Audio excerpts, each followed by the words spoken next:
คนที่ใจมุนมาโอบเอื้อเกื้อกูลรู้ค่า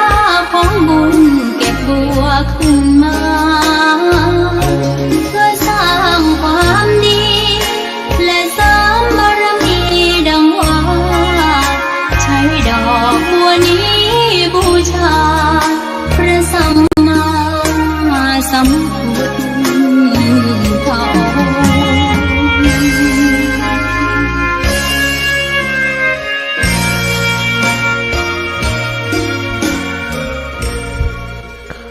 ขอนอบน้อมต่อพระรัตนตรัย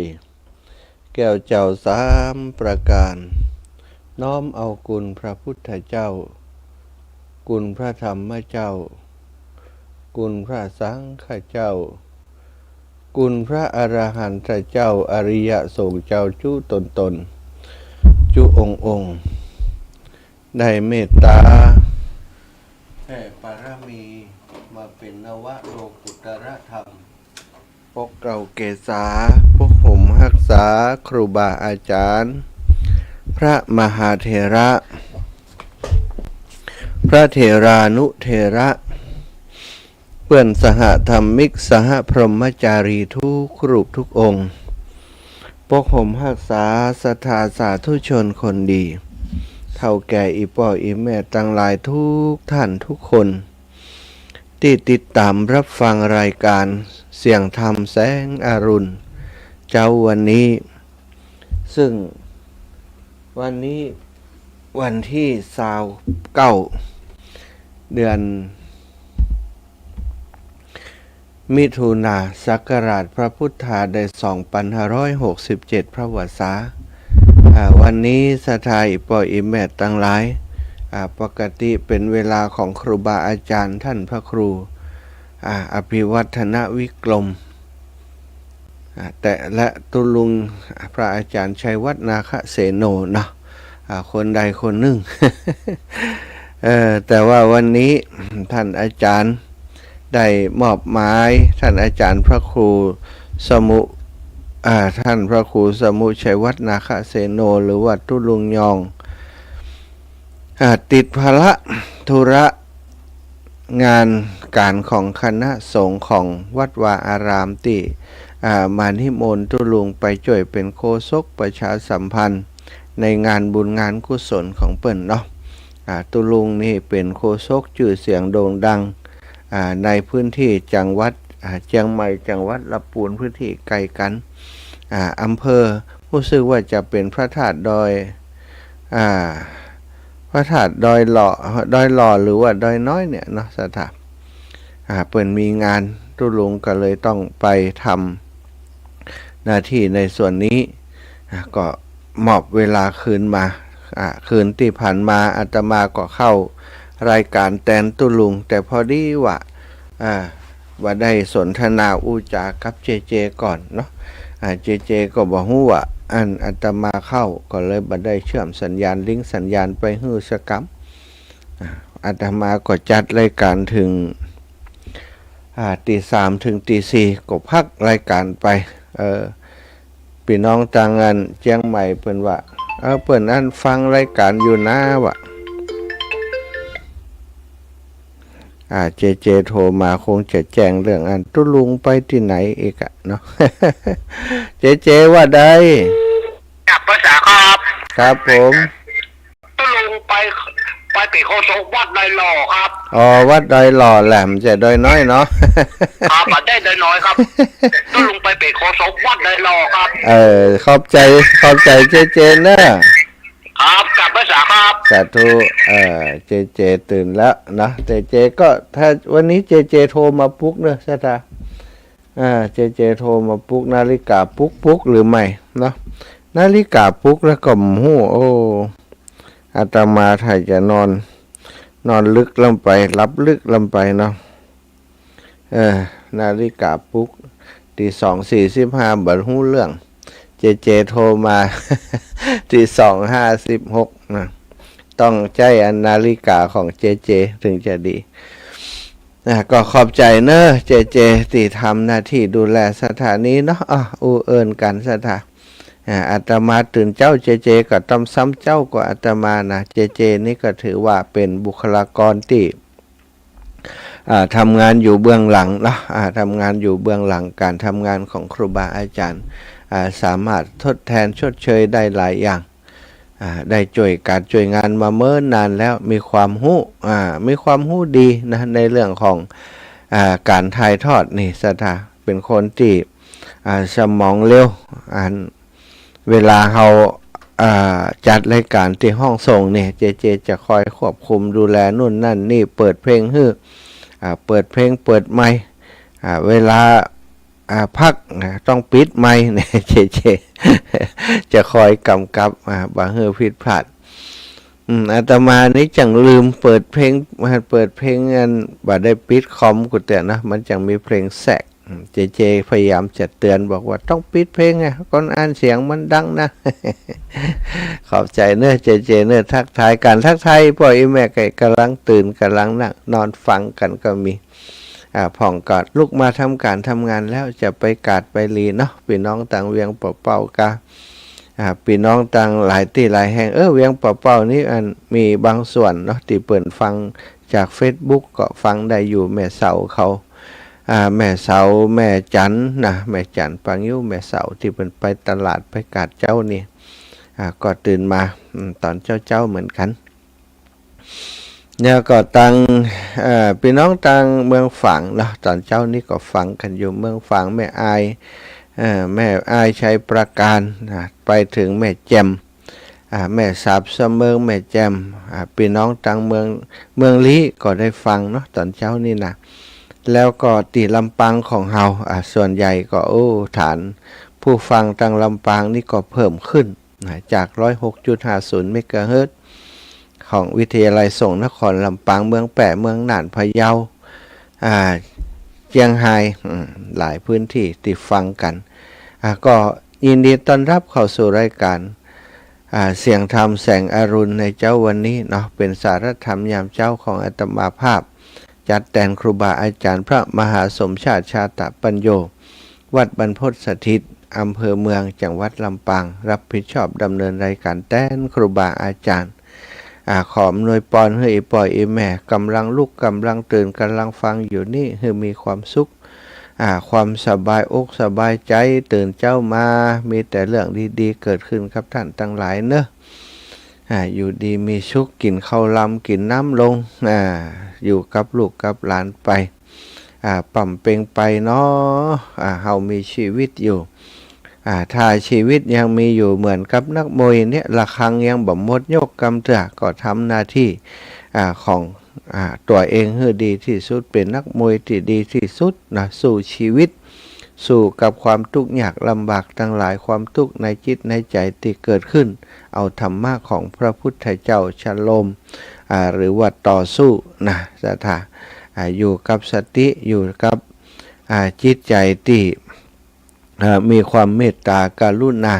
จิตใจที่มีเมตตามักกรุณานั้นเป็นจิตใจที่อ่อนโยนทำให้คนเฮาทั้งหลายได้พบช่องทางในการตรัสรู้หรือว่าหู้ธรรมมีดวงตาหันธรรมของพระพุทธเจ้าได้พยายามอยู่ในโหมดนี้อยู่ในอารมณ์ที่มีเมตตากรุณาต่อตนเองต่อผู้อื่นต่อสรรพสิ่งทั้งหลายธรรมะความสบายอกสบายใจก็จะเกิดขึ้นนะเจ้าวันนี้ศรัทธาก่อนที่จะสนทนาอุจากันอย่างอื่นเฮาสวดมนต์กันเนาะบ่ได้ฟังไปไหนเนาะเวลาเจ้านี่ สวดมนต์ไหว้พระตอนเจ้าเหี่ยกามตะกี้เข้ารายการจ้าหน่อยเนื่องจากว่าตื่นมาอย่างที่บอกเนาะตื่นมาเวลา2:56แล้วก็ได้ไปส่งน้ำส่งท่าให้ร่างกายมันสดชื่นก่อนจะจัดรายการก่อนจ้าเข้ามาจ้าก็เลยสวดมนต์จ้าไปด้วยสวดมนต์กราบพระพร้อมกันก่อนกราบ1พุทโธเมนาโถกราบ2ธัมโมเมนาโถกราบ3สังโฆเมนาโถอิมินาสการเรนะพุทธังอภิปูชยามิ อิมินาสการเณ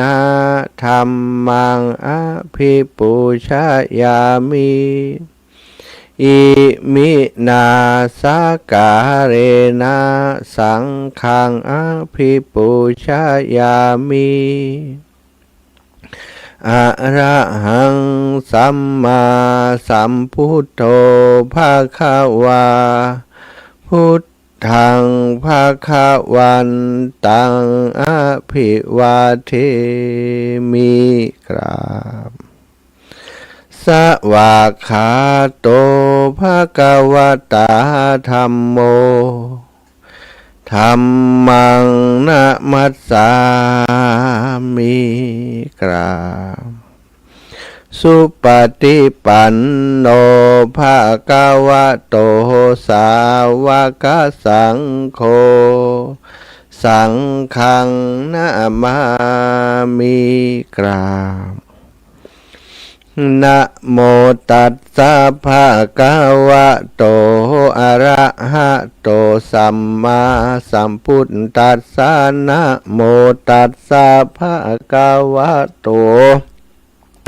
อะระหะโตสัมมาสัมพุทธัสสะนะโมตัสสะภะคะวะโตอะระหะโตสัมมาสัมพุทธัสสะพุทธังสารนังกัจฉามิธัมมังสารนังกัจฉามิสังฆังสารนังกัจฉามิตุติยัมปิพุทธังสารนังกัจฉามิตุติยัมปิธัมมังสารนังกัจฉามิตุติยัมปิสังฆังสารนังกัจฉามิตติยัมปิพุทธังสารนังกัจฉามิตติยัมปิธัมมังสารนังกัจฉามิตติยัมปิสังฆังสารนังกัจฉามิ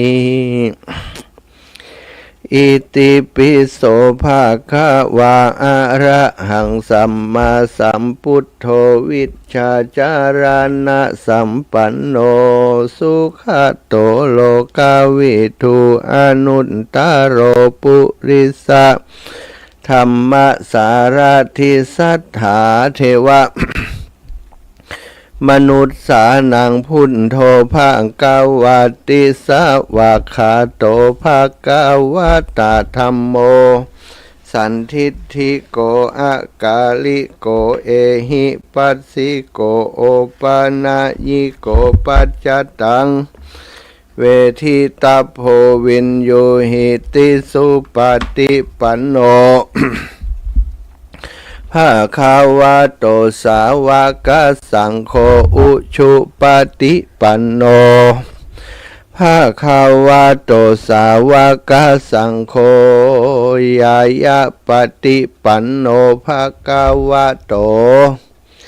สาวกสังโฆสามิจิปฏิปันโนภะคะวะโตสาวกสังโฆ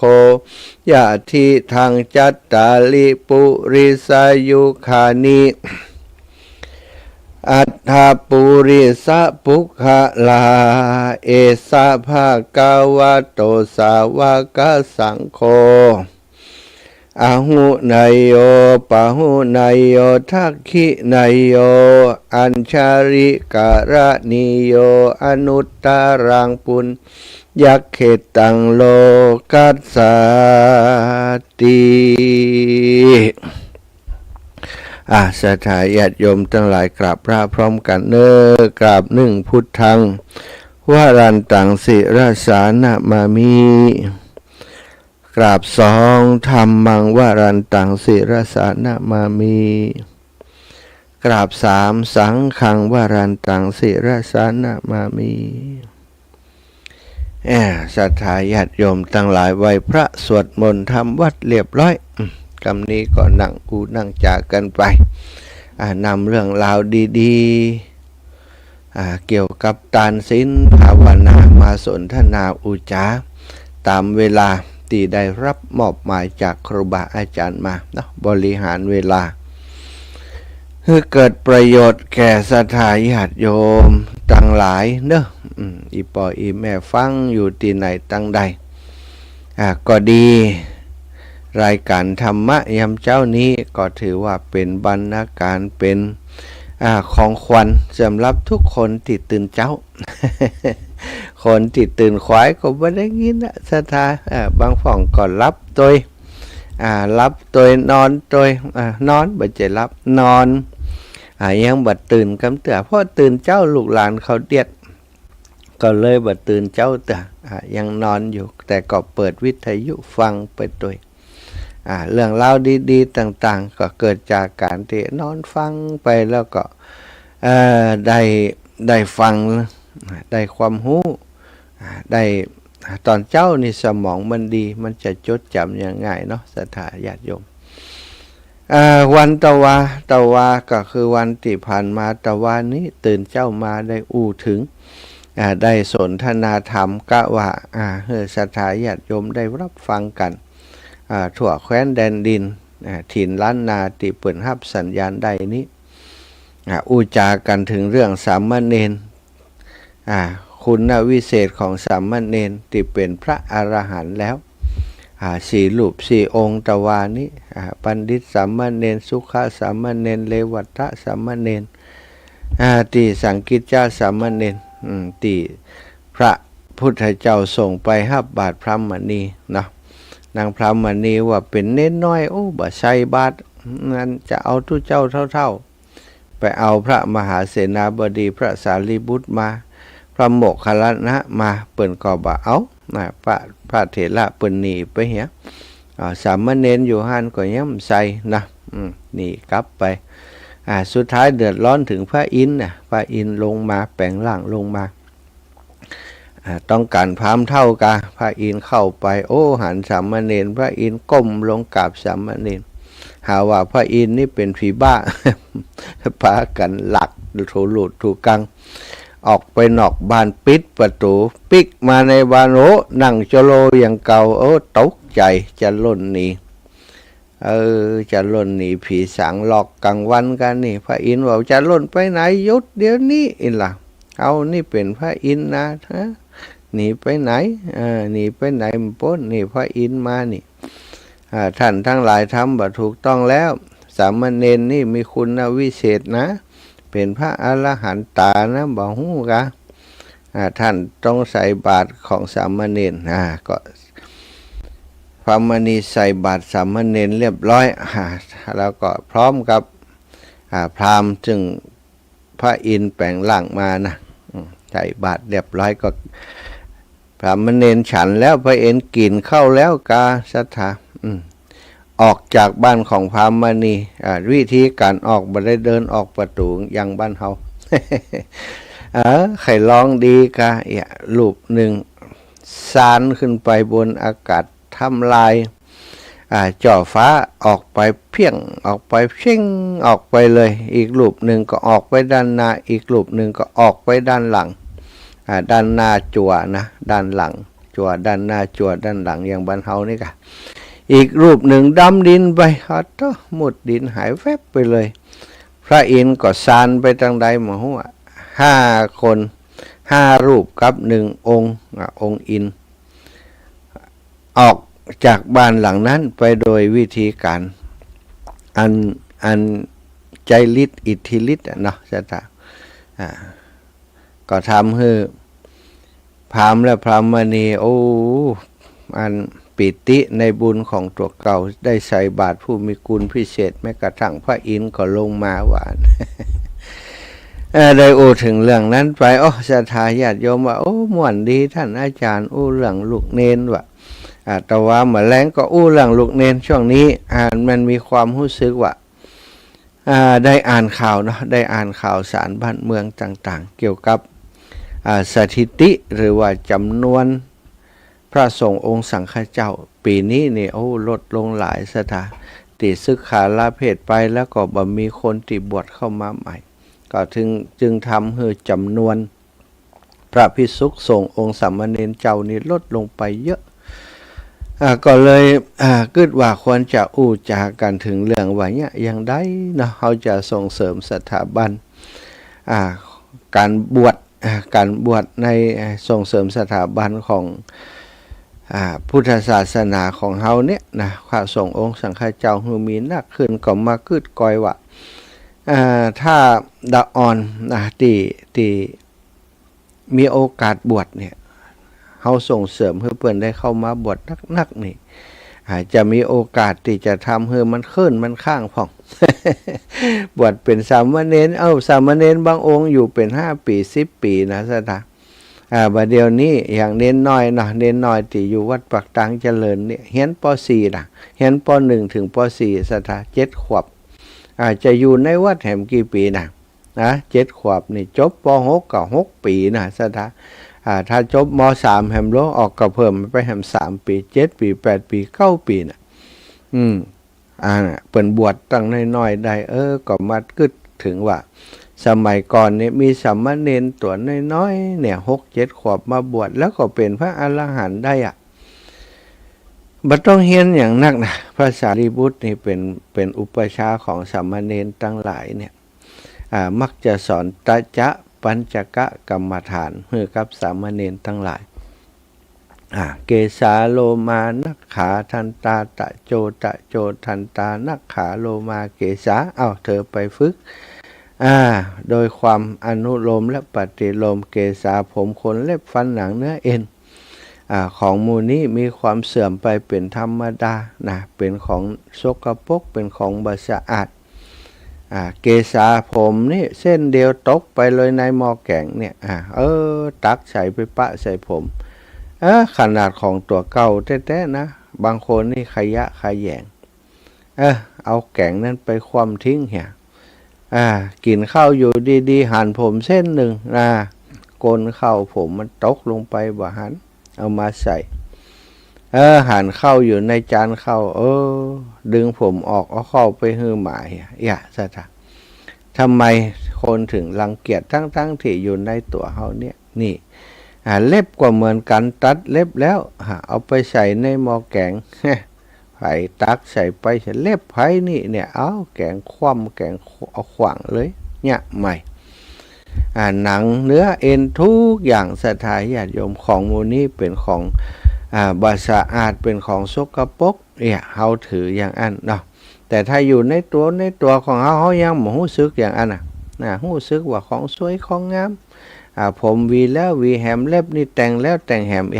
แต่ถ้าเมื่อใดที่มันลุดออกจากร่างกายไปแล้วเฮาว่ามันเป็นของสกปรกคือพิจารณาอย่างอีสามเณรแต่ละรูปละองค์ก็เฮียนกรรมฐานอาจจะแตกต่างกันบางคนมีปัญญาบ่เท่ากันพอเฮียนกรรมฐานแล้วก็ไปปฏิบัติหลายรูปหลายองค์เดือน2 เดือนบางรูปบางองค์นี่คณะโกนผมสถา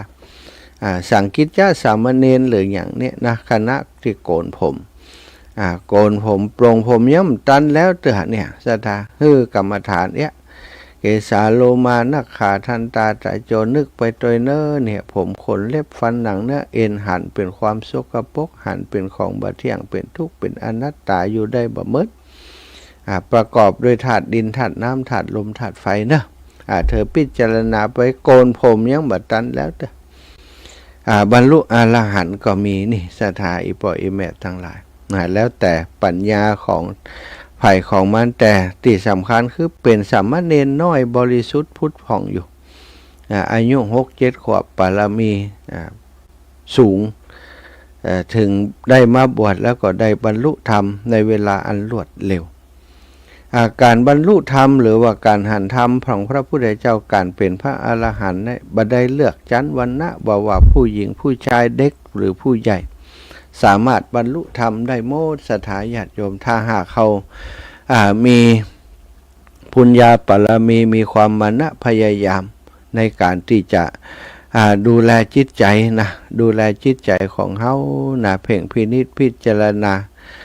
ตามหูในอารมณ์ต่างๆที่เกิดขึ้นก็ตามกรรมฐานที่ครูบาอาจารย์ให้อันนั้นเป็นกรรมฐานลักกรรมฐานที่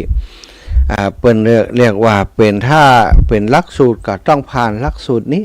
นี่พระพุทธเจ้าทุกพระองค์ก็คือกรรมฐานตาจะปัญจกะธรรมฐานเนี่ยนะก็คือกรรมฐานที่มีอยู่5อย่างปัญจกะนี่ก็5เนาะผมขนเล็บฟันหนังเนื้อเอ็นคือพิจารณาโดยเป็นของอสุภะเป็นของบ่ดีบ่งามมันจะเกิดการเบื่อหน่ายในกายสังขารพิจารณาไปในร่างกายจริงๆแล้วร่างกายเฮานี้เป็นแหล่งไหลเข้าไหลออกของความสกปรก9ทวาร4ทวารใหญ่ตาหูจมูกลิ้นกายใจนะอันตั้งออกตั้งตาตั้งหูตั้งจมูกตั้งปากตั้งช่องทวารเนี่ยสถาเรียกว่าทวารการไหลเข้าไหลออกของสิ่งสกปรกทั้งหลายมีของเก่าของใหม่อยู่ในต้องในใจเฮานี่แต่ว่ามันห่อหุ้มโดยเนื้อหนังฉาบท้าโดยเนื้อหนังมูนี่บัดได้โครงกระดูกยึดโยงร่างกายเฮาไว้มันทำให้เฮามีความรู้สึกว่าโอ้ร่างกายนี่น่าดูน่าชมแต่พิจารณาด้วยปัญญาจริงๆแล้วทุกคนสถามีของเก่าของใหม่อยู่ในใจในปุ่มเนาะมีน้ำเลือดน้ำหนองน้ำมูกน้ำไข้น้ำเหงื่อน้ำไข้ต่างๆไหลเข้าไหลออกผิวหนังร่างกายที่เฮาหันเนี่ยมีการพัดเปลี่ยนอยู่ตลอดเวลามีสิ่งสกปรกเกาะติดอยู่ตลอดเวลาขี้หูขี้ตาขี้ปากสะปะนะสถาญาติโยมที่มีอยู่นะในร่างกายเฮาอันเป็นความสกปรกทั้งหลายถ้าเราพิจารณาเข้าไปในกายคตาสติอย่างนี้ก็จะเกิดความเบื่อหน่ายในสังขารร่างกายอันเป็นทุกข์อันบ่เที่ยงอันเป็นทุกข์นี้อันเป็นของสกปรกนี้สามเณรทั้งหลายที่ได้เข้ามาบวชในพุทธศาสนาได้เรียนกรรมฐานจากพระศาสดาก็ดีจากพระสารีบุตรเจ้าก็ดีสถาญาติโยมก็ได้มีดวงตาหันธรรมได้บรรลุธรรมหลายรูปหลายองค์ในวันนี้ก็จะเล่าถึงอีกรูปหนึ่งนะที่น่าสนใจรูปนี้นี่ระลึกจัดได้โดยแล้วก็ในจัดที่จัดก่อนจัดนี้ถ้าจัดนี้คือจัดที่เปิ่นบรรลุนะจัดก่อนที่เปิ่นจะบรรลุนั้นเปิ่นได้เป็นเปื้อนกับป่อของพระสารีบุตรวังคันตพราหมณ์เนี่ยป่อของท่านพระสารีบุตรชื่อว่าวังคันตพราหมณ์มีเปื้อนชื่อว่าเสนะนะมีเปื้อนชื่อว่ามหาเสนพราหมณ์อยู่ในบ้านที่ใกล้เคียงกันอยู่ในกรุงราชคฤห์ตอนน้อยๆท่านพระสารีบุตรนี่ก็เที่ยวไปเที่ยวมาไปแอวหามหาเสนพราหมณ์นี่ไปกับป่อซะท่าป่อเปิ่นทำการค้าขายด้วยกันก็สนิทสนมกับท่านมหาเสนพราหมณ์นี้เวลาไปก็ท่านสารีบุตรนี่เป็นลูกเก้าเนาะ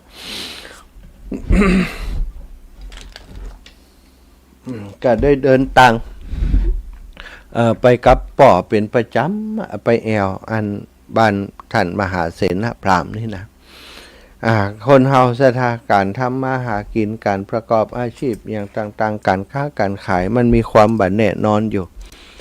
มีความบัดแน่นอนเกี่ยวกับดินฟ้าอากาศใกล้อย่างกันเนาะมหาเสนพราหมณ์นี่ต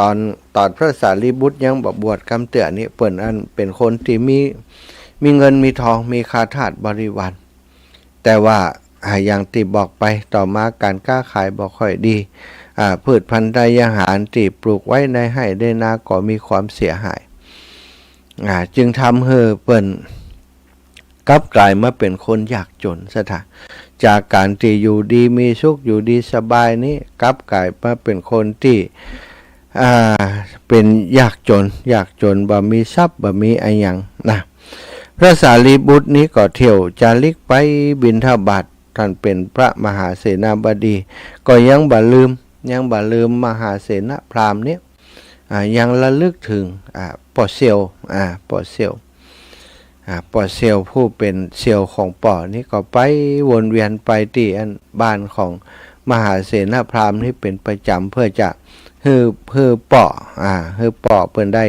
ด้มีโอกาสใส่บาตรกับท่าน จะได้บุญได้กุศลเพราะท่านนี่เป็นพระทักขิณยบุคคลท่านมีความกรุณาหวังจะช่วยอนุเคราะห์แก่มหาเสนพราหมณ์แต่มหาเสนพราหมณ์คณะนั้นเป็นคนที่สิ้นสูญทรัพย์สินสมบัติไปหมดแล้วอย่างที่บอกต้องกลับกลายมาเป็นคนยากจนเข็ญใจเขาเวลาหันพระสารีบุตรไปเขาก็คิดว่าโอ้สารีบุตรเถระลูกของเฮา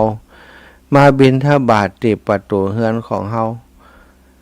ก็เป็นคนยากจนคัดสนบ่มีทายธรรมอย่างใดอย่างหนึ่งที่จะถวายตุลูกเฮาเลยแต่ลูกของเฮาก็ยังมาอยู่คงบ่ทราบว่าเฮาเป็นคนยากจนแต่ความจริงท่านทราบแล้วต้องการจะไปสงเคราะห์อนุเคราะห์มหาเสนพราหมณ์บดาลสถานเมื่อมหาเสนพราหมณ์คิดอย่างอีแล้วก็บ่อาจจะอยู่ฮับหน้า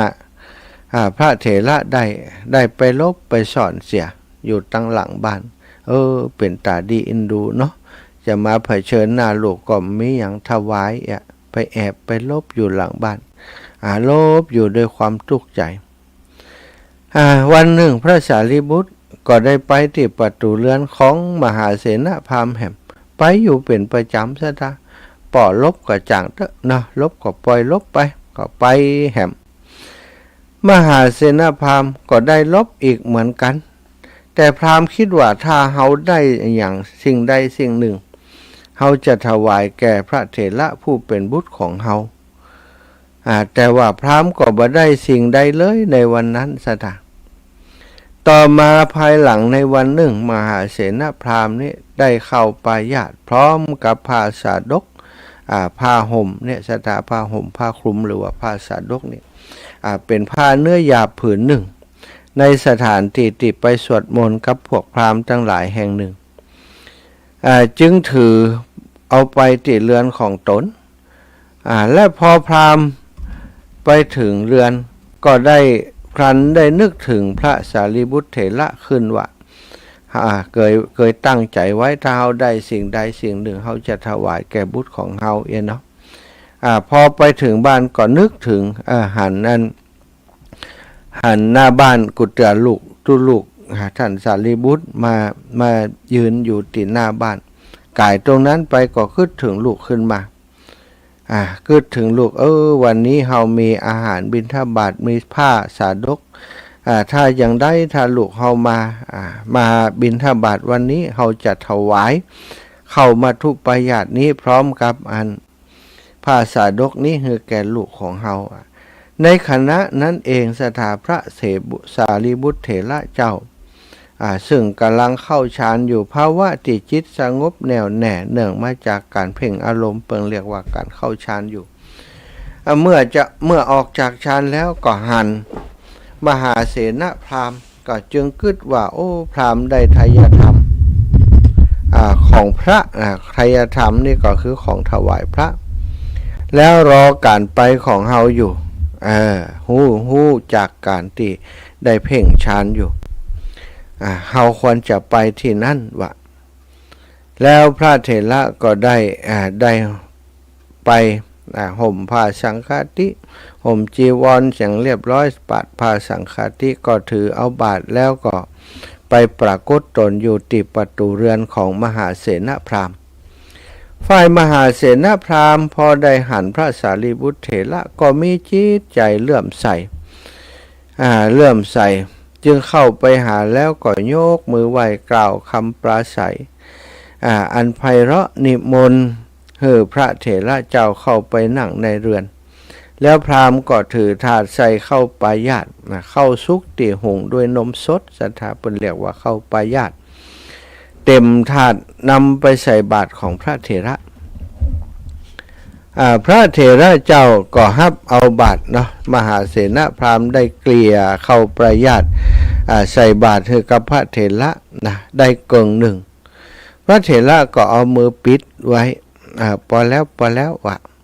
เอามหาเสนพราหมณ์ก็บอกว่าพระคุณเจ้าผู้เจริญตุลูกขอรับเข้าปายาตนี้มันพอสำหรับคนเดียวที่จะบริโภคเฉพาะในมื้อเดียวเท่านั้น ปอสำหรับการบริโภคของคนคนเดียวในมื้อหนึ่งขอพระคุณเจ้า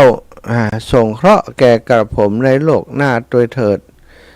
อย่ากระทำการสงเคราะห์แก่กระผมเฉพาะแต่ในโลกนี้เลยกระผมต้องการถวายเข้าไปญาติให้หมดเลยขอรับแล้วพราหมณ์ก็ได้ใส่เข้าไปญาติที่เหลือทั้งหมดลงไปในบาตรซึ่งพระเถระก็บ่ได้คัดขืนเปิดบาตรให้ใส่ลงไปเปิ้นผาธนาซะท่าผาธนาว่าโอ้เข้าไปญาตินี้ท่านอาจารย์ฮับแหมเตอะเพราะมันปอสำหรับคน1คนในมื้อเดียวเท่านั้นถ้าท่านเอาเกิงเดียวก็กินบะอิ่มนะเหลือให้ผมเกิงเดียวผมก็กินบะอิ่มนะความหมายของว่าอย่าส่งข้อผมในโลกนี้เลยนี่นะสัทธาละไว้ให้ผมเกิงเดียวผมก็กินแค่อิ่มแต่ว่าถ้าผมได้ใส่บาตรทั้งหมดนี่บุญกุศลจะมีมากมายมหาศาลในโลกปลายหน้าที่ผมจะเกิดไปตั้งหน้านั้นคนเฮาต้องตายอยู่แล้วพราหมณ์เปิดก็ขอร้องพระคุณเจ้าพระเถระได้เปิดบาตรแล้วก็ได้ใส่สมประสงค์พอได้ใส่บาตรเรียบร้อยแล้วนะพระเถระก็ได้ฉันอาหารที่บ้านของท่านพราหมณ์จนเสร็จเรียบร้อยแล้วก็ได้กล่าวสัมโมทนิยกถาให้พราหมณ์ได้ชื่นใจมหาเสนาพราหมณ์ก็ได้เข้าประเคนพระสาดกผืนนั้นอีกอย่างหนึ่งแก่พระเถระแล้วก็กราบเรียนว่าท่านผู้เจริญขอรับขอให้กระผมได้มีส่วนแห่งธรรมได้บรรลุธรรมที่พระคุณเจ้าได้หันแล้วเช่นนั้นบางเถิดขอรับนี่สถาผาธนานะผาธนาบ้านเฮานี่ใส่บาตรก็ผาธนาขอให้มีโจกมีใจถูกมีหล่ำรวยเป็นโจกเป็นลาภนั่นแต่อันนี้สมัยก่อนนี่เปิ้นผาธนาขอให้ได้บรรลุธรรมที่ท่านหันแล้วเช่นนั้นบางเถิดขอรับอันนี้อธิษฐานขอนะขอจากการที่ทำบุญแล้วทำบุญใหญ่แล้วก็ขอได้หันธรรมที่พระคุณเจ้าหันแล้วนั้นโดยเถิดขอรับพระสารีบุตรก็ทำการอนุโมทนาแก่พราหมณ์นั้นว่าขอความตั้งใจของท่านจงสำเร็จเน้อพราหมณ์นะขอความปรารถนาที่ท่านปรารถนานั้นจงสำเร็จโดยเถิดแล้วพระเถระก็ลุกจากอาสนะลาจากไปท่านได้เดินไปตามลำดับหนทางจนกระทั่งไปถึงพระวิหารเชตวันทานที่บุคคลสตะนั่นถ้าทานที่คนตั้งหลายเปิ่นได้หื้อย้ำที่เปิ่นมีความคัดสนอดอยากย่อมทำให้ผู้ถวายนั่นได้ร่าเริงยินดีวันนี้คือวันที่เปิ่นจะได้กินข้าวอิ่มๆนะสถานแต่ว่าพอได้ของมาแล้วจะกินอิ่มๆนี่ก็มานึกว่าเฮาเนี่ยเคยตั้งใจไว้ว่าถ้ามีของถวายทานทุกครั้งนี่ที่พระเถระไปที่บ้านลบสอนเพราะมีอย่างจะถวายเพิ่นซะท่าทุกจนถึงขนาดนั้นคัดสนถึงขนาดนั้นลบสอนบ่ให้ลูกได้หันหน้าแล้วมาวันนี้พอได้มีของมาปุ๊บก็นึกถึงกรรมอธิษฐานที่เคยตั้งใจไว้ถ้ามีของจะถวายแก่ตุลูกเปิ้นยามอยากจนยามคัดสนเข้าไปญาติก็ถือว่าเป็นอาหารที่เลิศรสที่สุดนะแล้วก็ผ้านั้นก็จะเอามาห่มมาหนุ่งมาย่องก็ป้องกันความหนาวได้แต่ว่าได้เสียสละสิ่งเหล่านี้เอาถวายเป็นทานแก่พระเถระทานอย่างอีทานที่ฮื้อในยามที่คัดสนนี่เปิ้นบอกว่าเป็นทานที่มีบุญมากมีอานิสงส์มากทำให้ผู้ที่ถวายทานนี้ได้มีความร่าเริงยินดีเป็นอย่างยิ่งเพราะฉะนั้นมหาเสนาพราหมณ์ถวายทานนั้นแล้วจึงมีจิตใจเลื่อมใสเกิดความปลื้มปราบปลื้มปิติมีความสิเนหาก็คือความฮักมากยิ่งขึ้นในพระสารีบุตรเถระเจ้าคือกะเดิมก็ฮักอยู่แล้วเนาะเพราะว่าหันตั้งแต่น้อยมานะหันตั้งแต่พระสารีบุตรเป็นเด็กน้อยติดตามป่อไปที่บ้านของมหาเสนาพราหมณ์ แต่ในวันนี้มีความฮักความเสน่หาเพิ่มขึ้นในพระสารีบุตรยิ่งนักแล้วพราหมณ์นั้นนะสถานในวันนั้นนั่นเองเขาได้เสียชีวิตลงไปแต่ด้วยใจที่มีความฮักในพระเถระเขาเองก็ได้กลับมาเกิดในตระกูลของผู้ที่อุปถากอุปถัมภ์บำรุงพระสงฆ์สามเณรถ้าผู้ชายเป็นเรียกว่าอุปถากถ้าเป็นผู้หญิงเรียกว่าอุปถายิกาสถามาเกิดในตระกูลผู้อุปถากของพระสารีบุตรนั่นเองพระสารีบุตรอยู่ของพระสารีบุตรที่อยู่ในเมืองสาวัตถีนั่นเองในขณะนั้นเองมารดาของทารกน้อยที่ท่านเศรษฐีมหาเสนพราหมณ์ติดตายแล้วไปเกิดในท้องของมารดาของท่านนี้นะพอได้มีท้องแล้วก็ได้บอกกับสามีว่าโอ้ปี่เมื่อเดียวนี้ฉันนี้รู้สึกว่าจะตั้งครรภ์แล้วนะตั้งครรภ์แล้วแล้วก็มีความรู้สึกอย่างหนึ่งนะไม่อยากจะกินอยากจะนิมนต์อยากจะนิมนต์พระคุณเจ้ามาสัก500 รูปแต่ว่าต้องมีพระสารีบุตรเถระเป็นประธานมานั่งในเฮือนเฮาแล้วก็เฮาจะได้ถวายเข้าปายาตที่ปรุงด้วยน้ำนมสดล้วนและตัวฉันนี้จะนุ่งผ้ากาสาวพัสผ้าย้อมฝาดถือขันทองคำนั่งอยู่ท้ายของอาสนะแล้วจะบริโภคเข้าปายาตอันเป็นส่วนที่เหลือจากภิกษุทั้งหลายฉันแล้วนั้นฉันถึงจะหายแพ้ท้องว่าอันนี้คืออาการแพ้ท้องที่แปลกนางพรามณีนี่บอกเรื่องนี้แก่พราหมณ์ซึ่งพราหมณ์นี้ก็ถือว่าเป็นผู้ที่มีสัมมาทิฏฐิอยู่เพราะเป็นผู้อุปถัมภ์พระเถระอยู่แล้วเนี่ย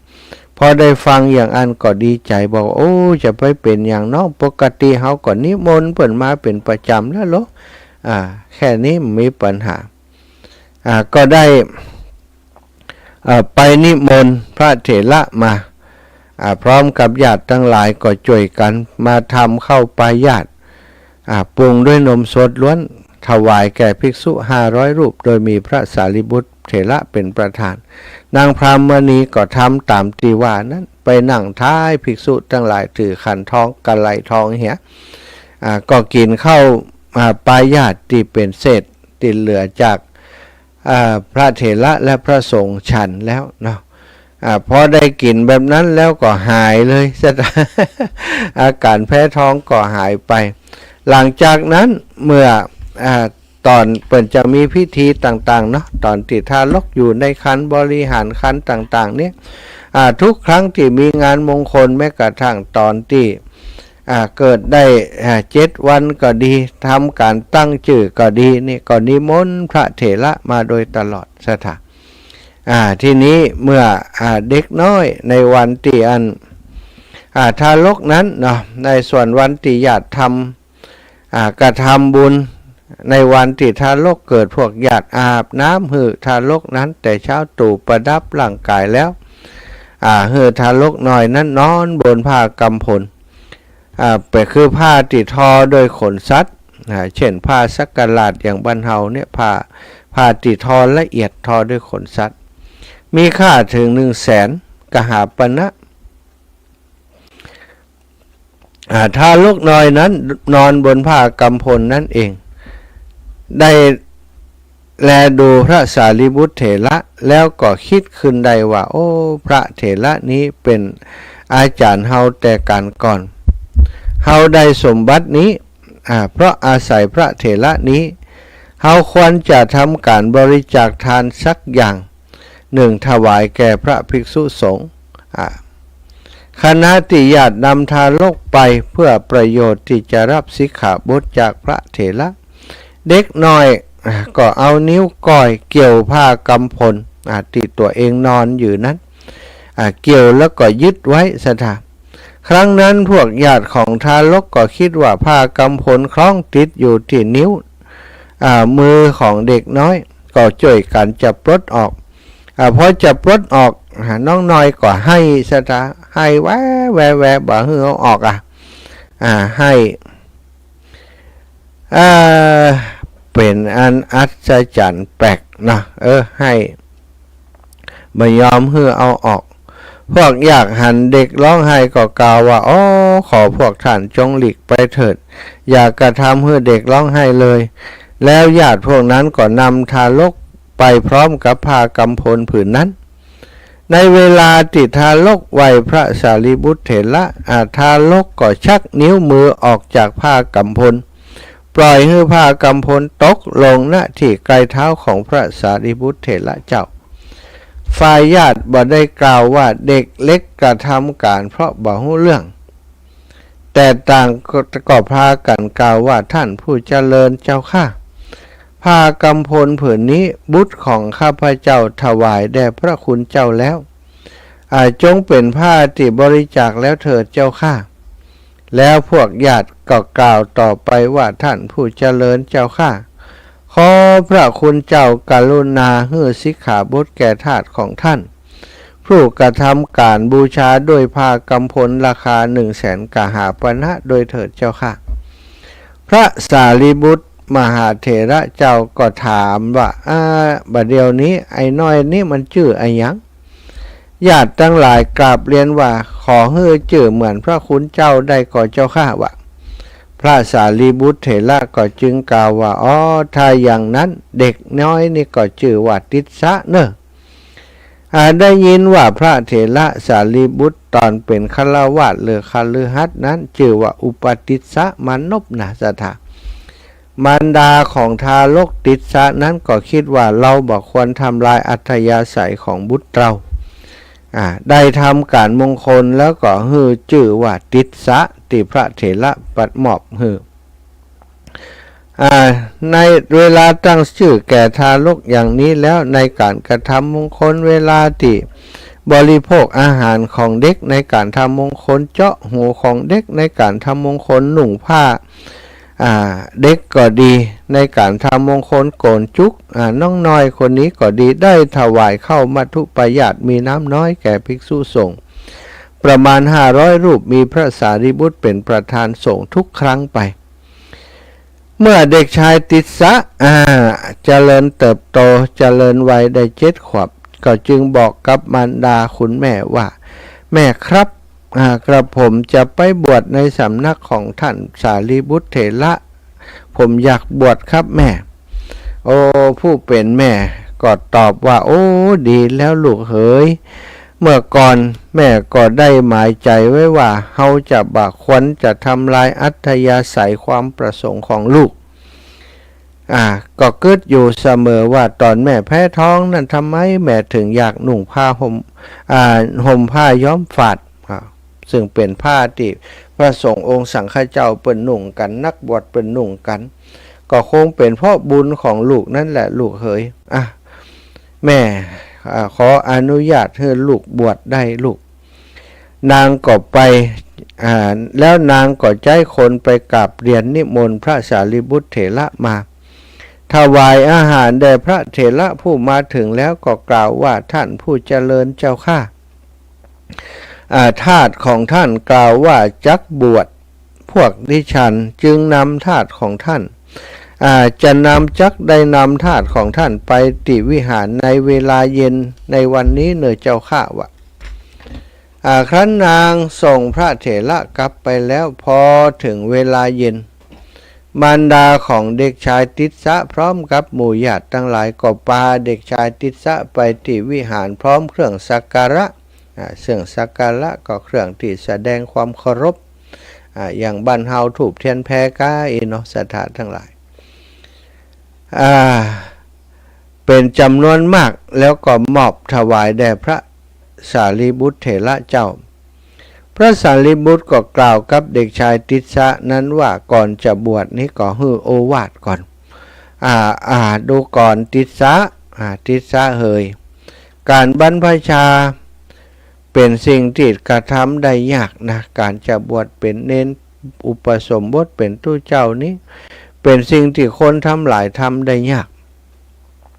กอย่างใดก็เพราะว่าเมื่อเฮาต้องการของร้อนมักจะได้ของที่เย็นแน่กับได้ของที่เย็นเมื่อต้องการของเย็น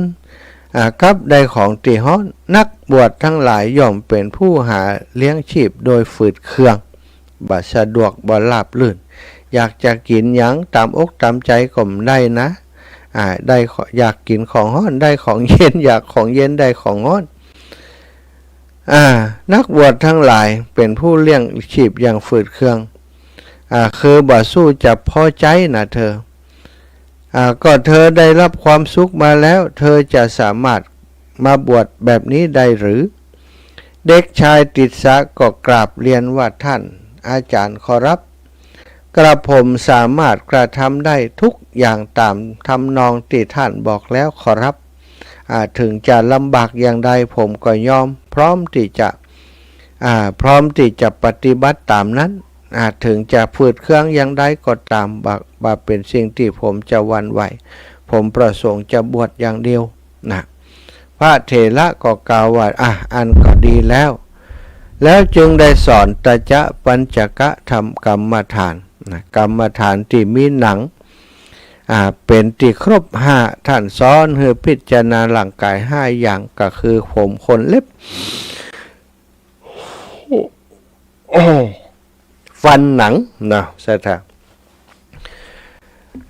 โดยทำไว้ในใจโดยนึกถึงความน่าเกลียดในร่างกายให้แก่เด็กนั้นแล้วก็ให้เด็กน้อยติสสะบรรพชาเป็นสามเณรความจริงการที่พระภิกษุสอนอาการ32ทั้งสิ้นก็สมควรเหมือนกันแต่บ่สามารถจะสอนได้ทั้งหมดเนื่องจากว่ามันเวลาบางครั้งนี่ละอ่อนมันจะจำไม่ได้หรือว่าคนที่บวชใหม่จำไม่ได้เนาะ32อย่างนี่นะก็คืออย่างพ่องสัทธาอาการ32ได้แก่ธาตุดินซาว1ก็มีผมขนเล็บฟันหนังเนื้อเอ็นกระดูกเยื่อในกระดูกม้ามหัวใจตับพังผืดไตปอดไส้ใหญ่ไส้น้อยอาหารใหม่อาหารเก่ามันสมองนี่อันนี้ซาวอย่างก็นะธาตุดินธาตุน้ำก็มี12คือดีสเลดน้ำเหลืองเลือดเหงื่อมันข้นน้ำตาเปรี้ยวมันน้ำลายน้ำมูกไข่ข้อมูดอันนี้12อย่างสำหรับธาตุน้ำถ้าไปสอนอย่างอีกละอ่อนมันจำมาได้หรือว่าคนบวชใหม่จะเอาอย่างมาจำเนาะก็สอน5อย่างซึ่งก็รวมกันอยู่แล้วผมขนเล็บฟันหนังผมขนเล็บฟันหนังเอาแต่ต้นมันนะการกำหนดภิกษุณีอุบาสกบาสิกาก็ดีผู้สำเร็จอรหันต์เพราะพิจารณาส่วนหนึ่งแห่งอาการ32มีผมเป็นต้น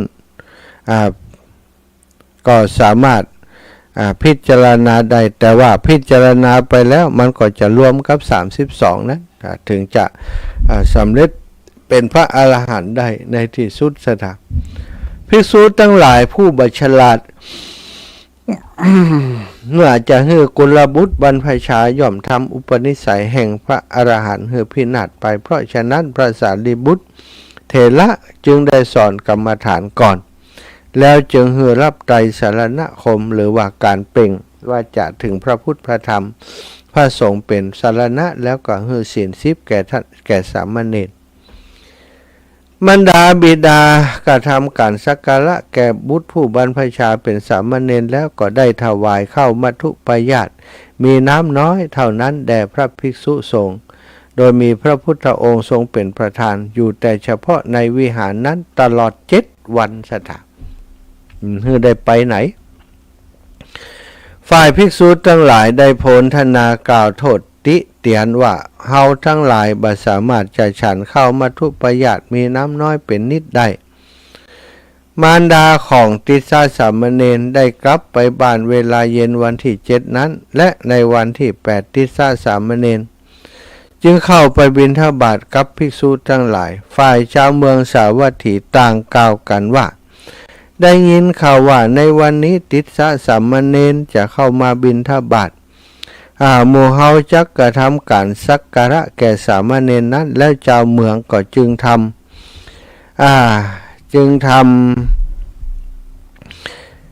เครื่องจึงทำเทริตหรือว่าเครื่องประดับศีรษะรูปมงกุฎอย่างเตี้ยมีกรอบหน้า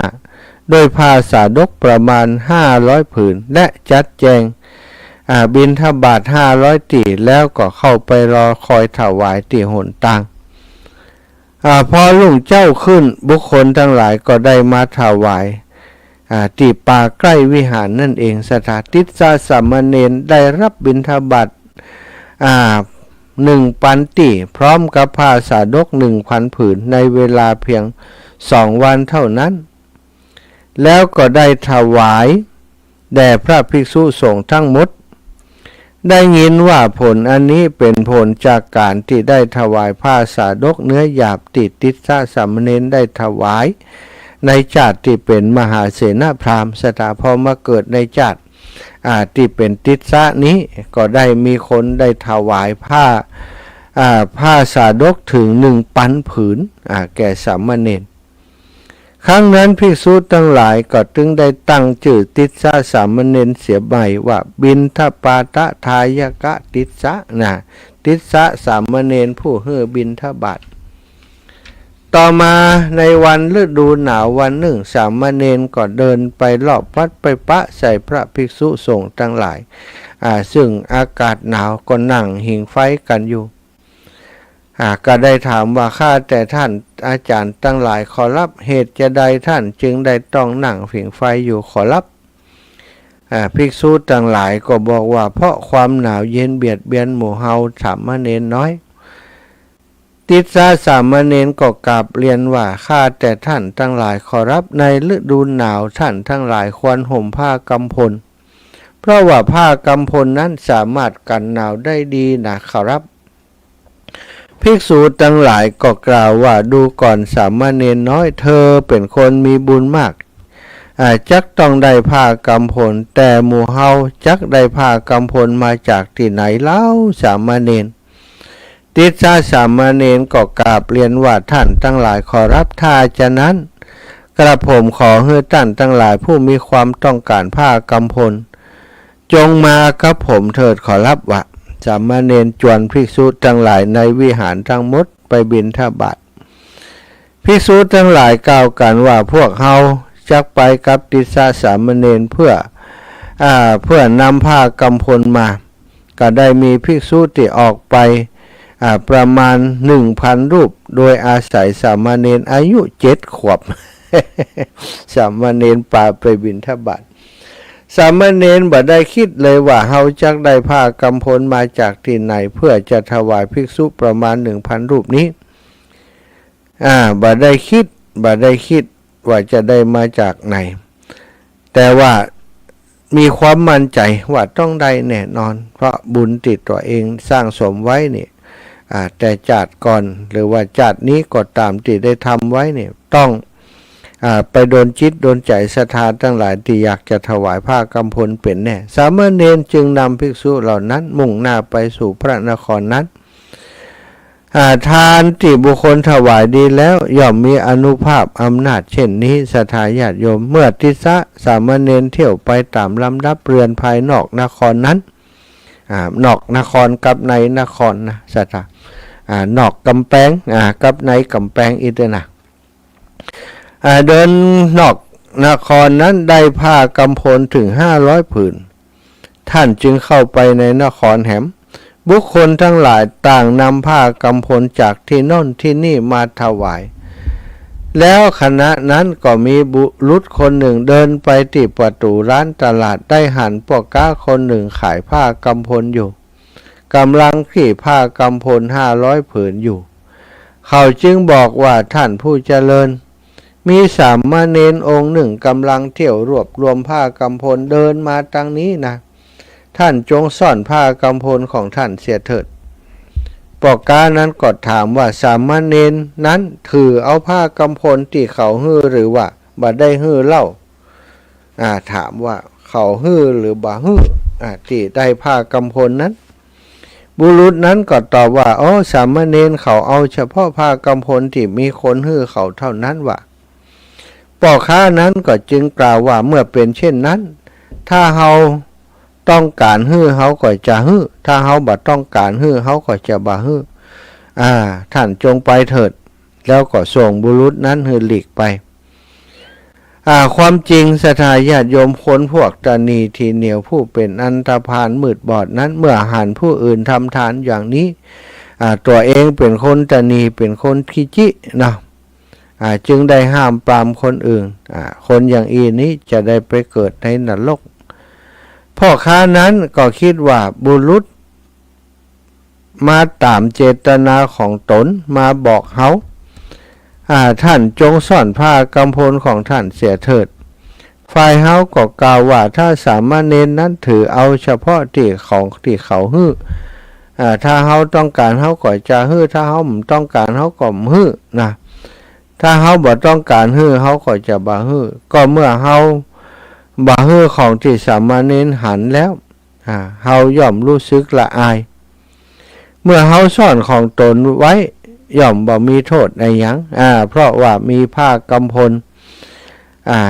ใน500ผืนนั้นมีผ้ากำพลที่มีราคาแปลงอยู่2ผืนราคาถึง 100,000 กหาปณะเอาควรจะซ่อนผ้ากำพลนี้ไว้เหียถ้าพระสามเณรหันแล้วเฮาบ่ฮื้อก็ดูกันไรอยู่แต่ถ้าเปิ้นบ่หันเฮาเอาซ่อนไว้อันนี้ก็คงมีปัญหาหยังวะแล้วเขาก็เอาชายผ้า2ผืนผูกติดกันและวางผ้ากำพล2ผืนนั้นซ่อนไว้ในระหว่างกลางผ้าทั้งหลายเหล่านั้นฝ่ายทิศสามเณรก็เดินไปตามหนทางก็ได้ไปถึงที่ร้านนั้นพร้อมกับภิกษุ 1,000 รูปพ่อค้านั้นคันได้หันทิศสามเณรศรัทธาก็เกิดความฮักเหมือนกับได้หันลูกน้อยของตัวเก่านะมีความรู้สึกทั้งสิ้นจิตใจเกิดความฮักขึ้นในสามเณรเขาคิดว่าอย่าว่าแต่ผ้ากำพลเลยเฮาได้แลเห็นสามเณรนี้แล้วแม้กระทั่งเนื้อหัวใจของเฮาก็ฮื้อกับสามเณรองค์นี้ได้วะแล้วพ่อค้านั้นก็นำผ้ากำพลราคา 100,000 กหาปณะ2ผืนนั้นนำออกมาวางไว้แทบเท้าของสามเณรติสสะยกมือไหวแล้วก็กล่าวว่าท่านผู้เจริญขอรับขอกระผมพึงมีส่วนในการหู้ธรรมที่สามเณรได้หันนั้นแล้วเถิดขอรับติสสะสามเณรก็ได้ทำการอนุโมทนาแก่พ่อค้านั้นว่าขอความปรารถนาของท่านจงสำเร็จด้วยเถิดและแล้วสามเณรนั้นก็ได้ผ้ากำพลแหม500 ผืนภายในนครนั้นจากพ่อค้าคนนั้นในเวลาวันเดียวเท่านั้นติสสะสามเณรได้ผ้ากำพลถึง 1,000 ผืนและสามเณรก็ได้ถวายผ้ากำพลเหล่านั้นทั้งหมดแด่พระภิกษุ 1,000 รูปครั้งนั้นภิกษุทั้งหลายก็จึงตั้งชื่อสามเณรติสสะเสียใหม่ว่ากำพลกัมพลทายกติสสะแปลว่าพระติสสะสามเณรผู้ฮื้อผ้ากำพลผ้ากำพลติสสะสามเณรถวายพระสารีบุตรเถระในวันที่พวกญาติตั้งชื่อฮื้อท่านย่อมมีผลมาเป็นผ้า 1,000 ผืนในเวลาที่ท่านมีอายุเพียง7 ขวบเท่านั้นสถาเพราะว่าฐานะคือความเป็นไปได้นอกจากพุทธศาสนาแล้วแบบนี้บ่มีในที่อื่นที่บุคคลได้ฮื้อทานน้อยย่อมฮื้อผลมากบุคคลฮื้อทานมากยิ่งฮื้อผลมากขึ้นเพราะฉะนั้นพระผู้มีพระภาคเจ้าจึงตรัสว่าดูก่อนภิกษุทั้งหลายของน้อยที่บุคคลถวายในหมู่ภิกษุเช่นใดมีผลมากของมากที่บุคคลถวายแล้วในหมู่ภิกษุเช่นใดยิ่งมีผลมากขึ้นไปหมู่ภิกษุนี้ก็เป็นเช่นนั้นติสสะสามเณรมีอายุเพียง7 ขวบเท่านั้นยังได้รับผ้ากำพลถึง 1,000 ผืนด้วยผลที่ท่านได้เคยถวายผ้ากำพลเพียง1 ผืนอย่างนี้เมื่อติสสะสามเณรพักอยู่ที่วิหารเชตวันพวกเด็กๆที่เป็นญาติก็ได้มาที่สำนักเพื่อจะมาคุยเล่นคุยหัวอยู่เป็นเนือง ญาติผู้ใหญ่ตั้งหลายก็มาแอวหาเป็นประจำเพราะว่าทนความคิดถึงสามเณรผู้น่ารักบ่ได้ตอนเป็นเด็กน้อยอยู่ที่บ้านเสียงเจ้าอยู่ในบ้านในจองก็พอเปิ่นบวชเป็นเนรแล้วก็ไปแอวหาแอวหาตึงคนใหญ่ตึงละอ่อนสามเณรก็มาคิดว่าถ้าเฮาอยู่อย่างนี้เด็กๆที่เป็นญาติก็จะมาคุยตัวมาอู้ตัวถ้าเฮาบ่อู้ก็บ่ได้แหมเหมาะแต่ถ้าเฮาอู้กับเขาเฮาก็บ่มีเวลาปฏิบัติต้องมาเสียเวลามาอู้มาจากับเด็กเหล่านี้ถึงอย่างใดก็ดีเฮาเรียนกรรมฐานคือวิธีอบรมจิตใจในสำนักของพระศาสดาแล้วก็จักไปอยู่ป่าเสร็จดีกว่าคิดดังนี้แล้วก็เข้าไปเฝ้าพระพุทธเจ้าถวายบังคมกอดทูลขอให้พระบรมศาสดาตรัสสอนกรรมฐานให้จนกระทั่งถึงการบรรลุพระอรหัตผลเป็นพระอรหันต์เฮียนกรรมฐานถึงว่าถึงการบรรลุพระอรหันต์เป็นอย่างใด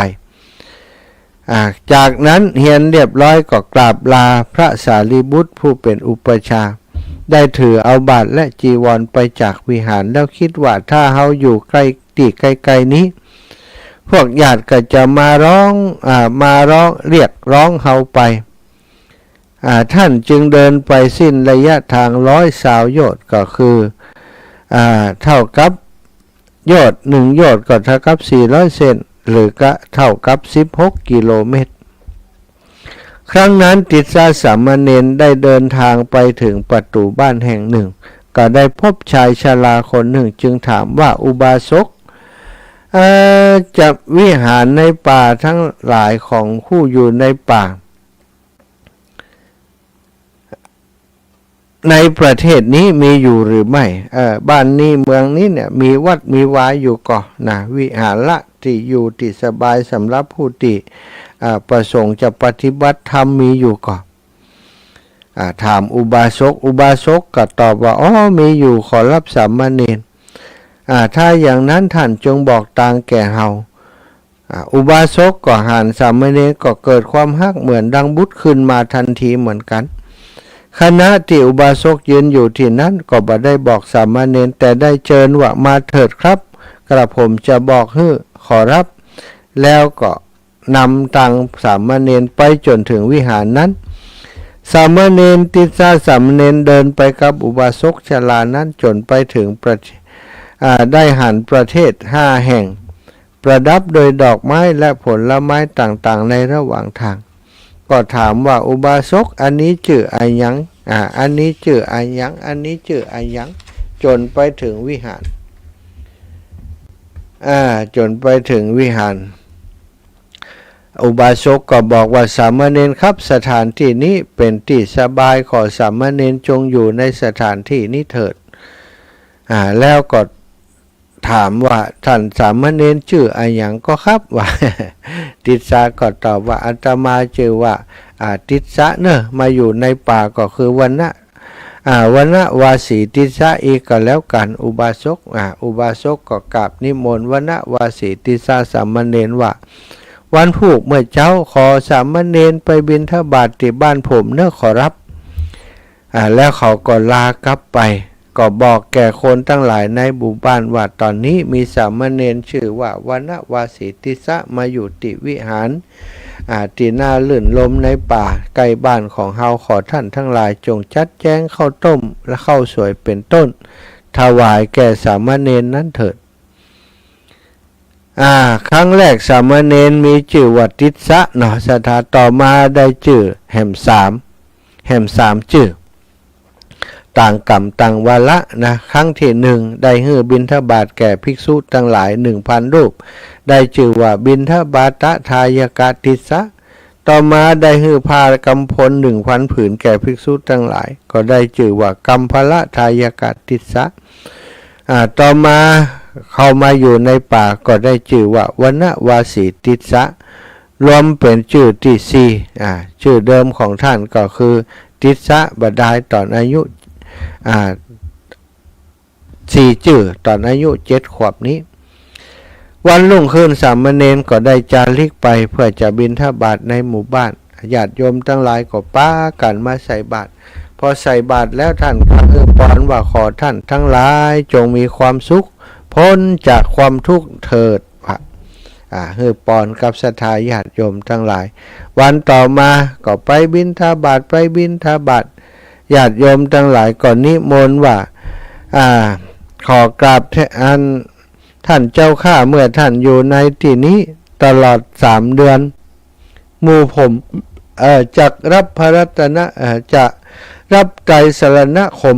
ก็ถึงพระพุทธพระธรรมพระสงฆ์เป็นที่พึ่งแล้วก็จะตั้งอยู่ในศีล 5จักกระทำอุโบสถกรรมเดือนละ8 ครั้งนะเดือนละ8 ครั้งขอท่านจงปฏิญญาเพื่อคำมั่นสัญญาแก่กับผมว่าจะอยู่ที่นี่ใน3 เดือนนี้โดยเถิดขอรับสามเณรทิสะกำหนดอุปการะว่าญาติโยมทั้งหลายต้องการให้อยู่ที่นี่เฮาเองก็ต้องการมาปฏิบัติที่นี่ก็จึงได้รับปฏิญญาแก่ชาวบ้านเหล่านั้นรับสัญญากับชาวบ้านเหล่านั้นก็เที่ยวไปบิณฑบาตในหมู่บ้านนั้นเป็นประจำในเวลาที่บุคคลทั้งหลายกราบไหว้ท่านก็กล่าวเพียง2 บทว่าขอท่านทั้งหลายจงมีความสุขจนพ้นจากความทุกข์เถิดแล้วก็หลีกไปท่านอยู่ปฏิบัติที่หั่นได้เดือนที่1เดือนที่2ในที่นั้นขั้นล่วงเดือนที่3ท่านก็ได้บรรลุอรหัตผลพร้อมทั้งปฏิสัมภิทาปัญญาอันแตกฉานความรู้ติดแตกฉาน4 ประการเมื่อถึงเวลาปวารณาปวารณาก็คือจะออกวาสาสถาปวารณานี่คือการยอมให้สงฆ์ว่ากล่าวตักเตือนกันได้ของที่พระที่เปิ่นจำพรรษาอยู่ร่วมกันก่อนที่จะแยกทางกันออกพรรษาแล้วหลังจากออกพรรษาแล้วพระสารีบุตรเถระผู้เป็นอุปชาของวนวาสีติสะนั้นได้เข้าเฝ้าพระบรมศาสดาสัมมาสัมพุทธเจ้าและกราบทูลข้าแต่พระผู้มีพระภาคเจ้าข้าพระองค์อยากจะไปเยี่ยม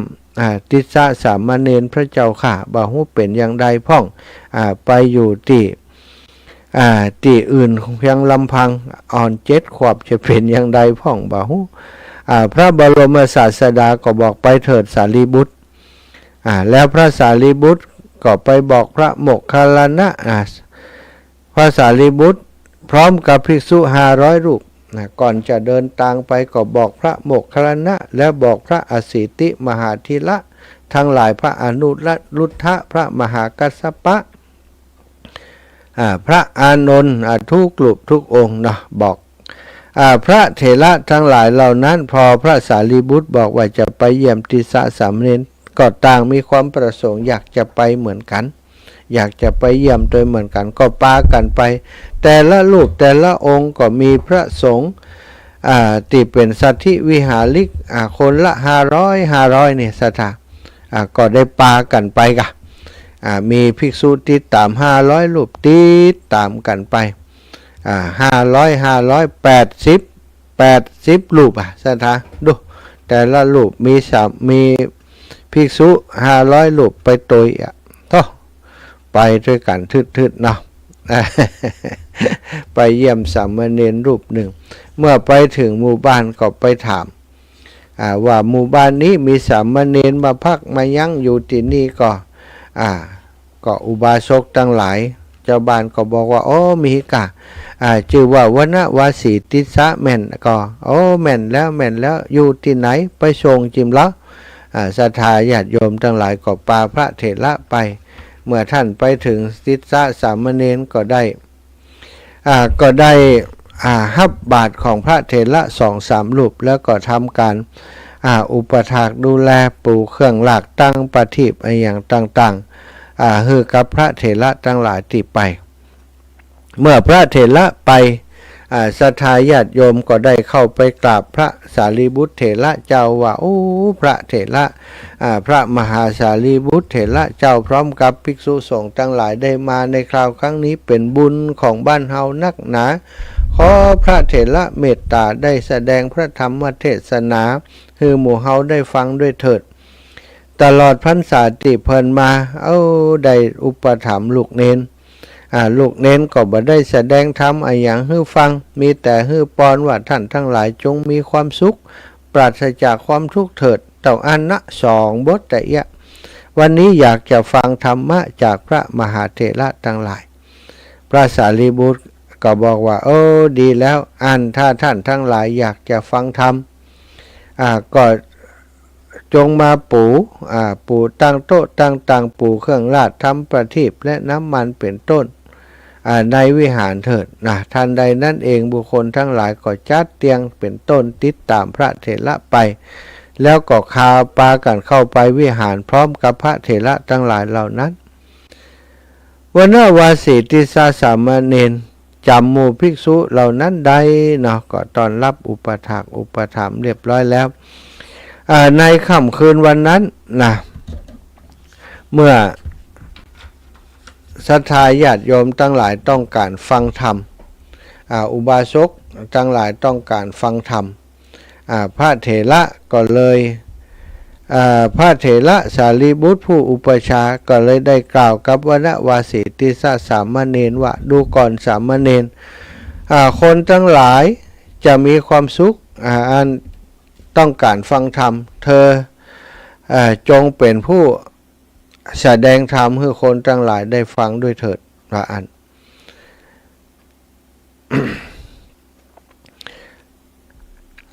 เจ้าบ้านทั้งหลายก็งอแงสถาว่า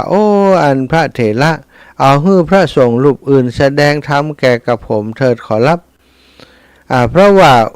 ลูกของผมสามเณรนี้เปิ้นกรรมอื่นบ่ได้หรอกท่านได้บอกแค่2 กรรมเท่าอันท่านฮู้แค่2 อย่างเท่าอันทุกวันนี้ก็ได้ฮับปอนแค่ว่าจงมีความสุขพ้นจากความทุกข์เถิดคงบ่สามารถจะแสดงธรรมอย่างอื่นได้แต่พระสารีบุตรเนี่ยฮู้แล้วว่าสามเณรติสสะนี้บรรลุอรหันต์แล้วก็เลยบอกว่าเอาอย่างอีกก็แล้วกันติสสะ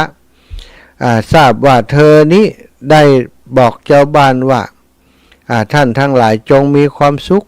พ้นจากความทุกข์เถิดนี้ดูก่อนสามเณรบุคคลทั้งหลายจะมีความสุขใดอย่างใดและจะพ้นจากทุกข์ใดอย่างใดเธอจงอธิบายเนื้อความของบททั้ง2นี้เพื่อจะให้เฮาทั้งหลายได้ฟังดูเถิดวนติสสะสามเณรก็ได้กราบเรียนว่าขอรับแล้วท่านก็ถือพัดอันวิจิตรคุณธรรมะที่สำหรับ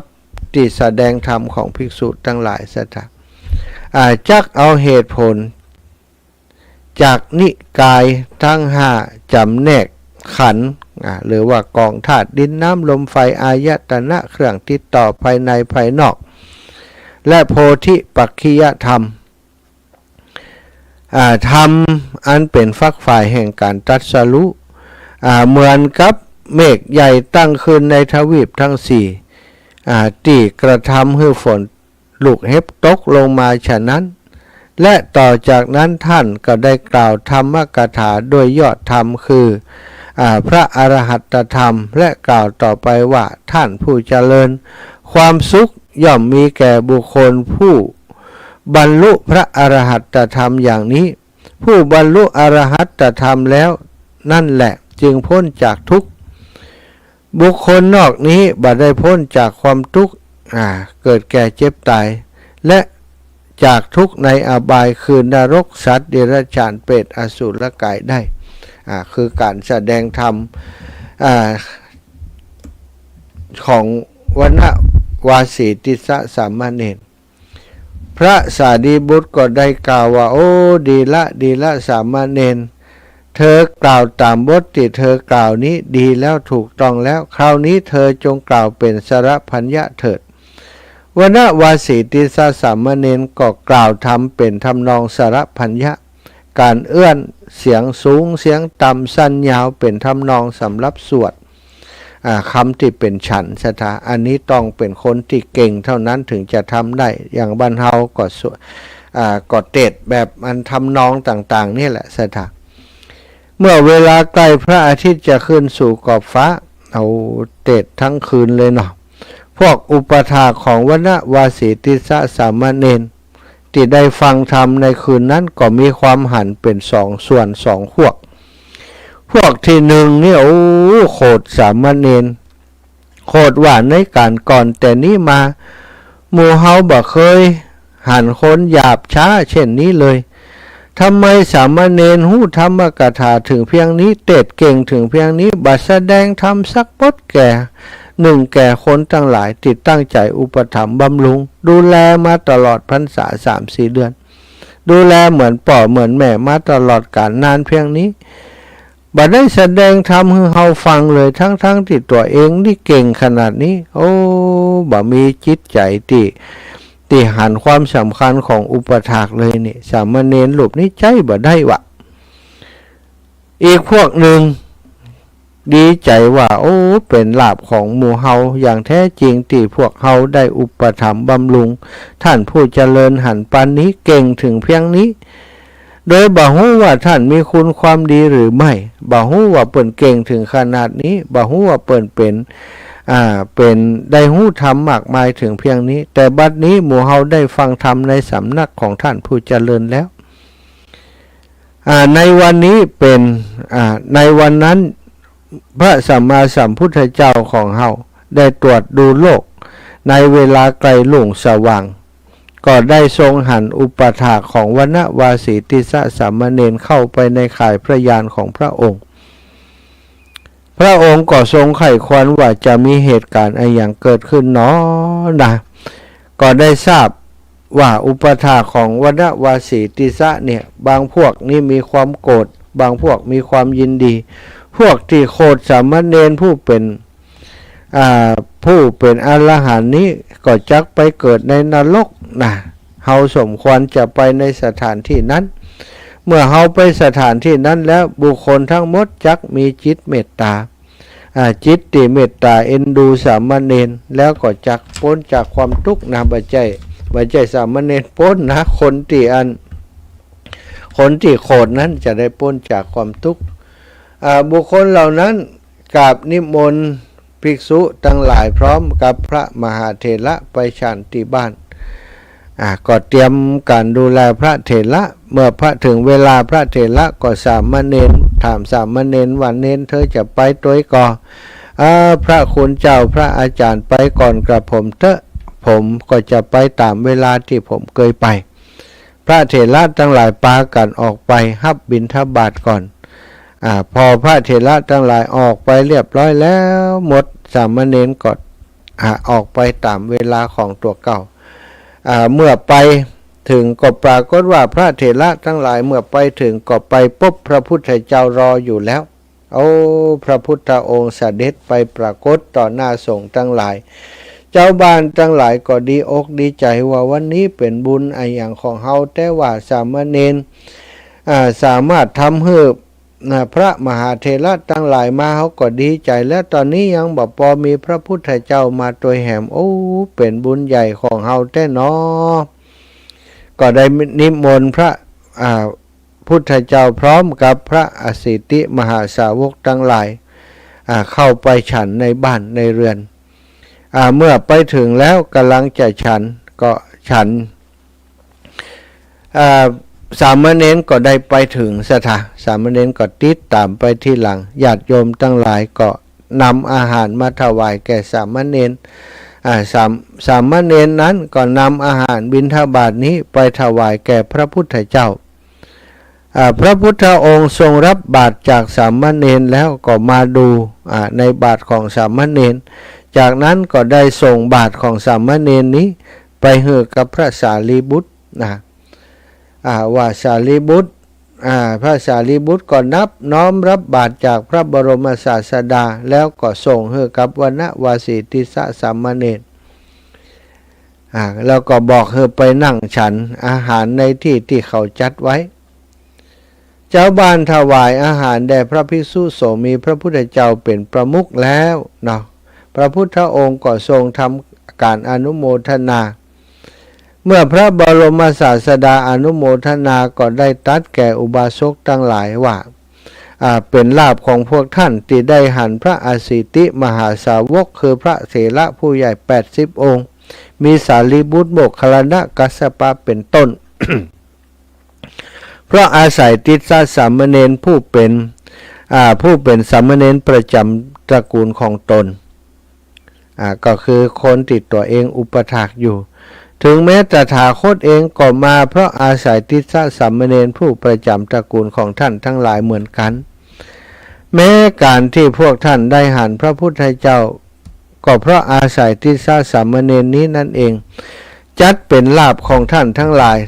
ท่านทั้งหลายได้ลาภดีแล้วได้บุญดีแล้วบุคคลทั้งหลายคิดว่าโอ้น่ายินดีนับว่าเป็นลาภของพวกเขาที่สามเณรช่วยพวกเขาได้หันพระคุณเจ้าทั้งหลายของพวกเขาทั้งท่านได้เป็นผู้ที่สามารถทำให้พระพุทธเจ้าและพระภิกษุสงฆ์โปรดปรานและพวกเขาก็ได้มีโอกาสถวายทายธรรมแก่พระคุณเจ้าทั้งหลายเหล่านั้นบุคคลที่เคยโกรธวนวาสีติสสะสามเณรก็กลับมีความยินดีมากยินดีบ่ได้โกรธบ่ได้เกลียดแล้วหายไปหมดเลยยินดีว่าได้หันพระพุทธเจ้าก่อนน้อนสามเณรนี้พวกที่ยินดีอยู่แล้วก็ยิ่งยินดีขึ้นไปในเวลานั้นพระบรมศาสดาก็ทำการอนุโมทนาจบบุคคลเหล่านั้นจำนวนมากที่มาเฝ้าพระพุทธองค์ก็ได้บรรลุอริยผลผลอันประเสริฐทั้งหลายมีโสดาปัตติผลเป็นต้นพระบรมศาสดาก็ลุกขึ้นจากที่ประทับเสด็จหลีกไปคนทั้งหลายก็ตามทรงเสด็จพระบรมศาสดาแล้วก็กราบถวายบังคมลากลับไปพระบรมศาสดาสัมมาสัมพุทธเจ้าเสด็จไปโดยธุระอันเสมอกับวณติสสะสามเณรได้ถามถึงที่ต่างๆประเทศที่อุบาสกได้แสดงนั้นก็ถามแสดงแก่ววสีติสสะในการก่อนพระองค์ก็ถามว่าดูก่อนสามเณรสถานที่นี้ชื่ออะไรหยังประเทศนี้ชื่ออะไรหยังดังนี้เรื่อยไปตลอดทางที่พระองค์เสด็จผ่านไปวนวาสีติสสะสามเณรก็กราบทูลว่าข้าแต่พระองค์ผู้มีคุณอันประเสริฐประเทศนี้ชื่อนี้ประเทศนี้ชื่อนี้เจ้าค่ะตามที่เคยได้ฟังมาแล้วก็ไปตามเสด็จพระบรมศาสดาไปตามลำดับพระบรมศาสดาถึงที่อยู่สามเณรแล้วก็จึงเสด็จขึ้นไปบนยอดภูเขาอันมีมหาสมุทรอยู่รอบๆแล้วก็อยู่บนภูเขานั้นหันมหาสมุทรปรากฏแก่เนตรของพระองค์คนที่ยืนอยู่ตั้งบนก็จะยอดเขาก็จะหันมหาสมุทรพระบรมศาสดาตรัสถามวนวาสีติสสะสามเณรว่าดูก่อนติสสะเธอยืนอยู่บนยอดเขาที่นี่ดูข้างโน้นข้างนี้แล้วหันอะไรหยังวนวาสีสามเณรก็กราบทูลว่าเห็นมหาสมุทรพระเจ้าค่ะพระองค์ก็ถามว่าเธอหันมหาสมุทรและคิดจะใดวนวาสีสามเณรก็กราบทูลว่าข้าแต่พระองค์ผู้เจริญข้าพระองค์คิดว่าเมื่อข้าพระองค์ร้องไห้ในเวลาที่มีความทุกข์ใจน้ำตาคงจะมากกว่าน้ำในมหาสมุทรทั้งสี่พระเจ้าค่ะพระบรมศาสดาก็ตรัสว่าโอ้ดีละติสสะข้อนี้เป็นอย่างนั้นเพราะในเวลาที่สัตว์ผู้หนึ่งเป็นทุกข์น้ำตาที่ไหลออกมามีมากกว่าน้ำในมหาสมุทรทั้งสี่เสียอีกเมื่อพระบรมศาสดาตรัสดังนี้แล้วก็ตรัสคาถาธรรมะนี้ว่าน้ำในมหาสมุทรทั้งสี่มีนิดหน่อยน้ำตาของนรชนผู้ที่ได้รับทุกข์แล้วก็เศร้าโศกอยู่มีบ่น้อยมากกว่าน้ำในมหาสมุทรทั้งสี่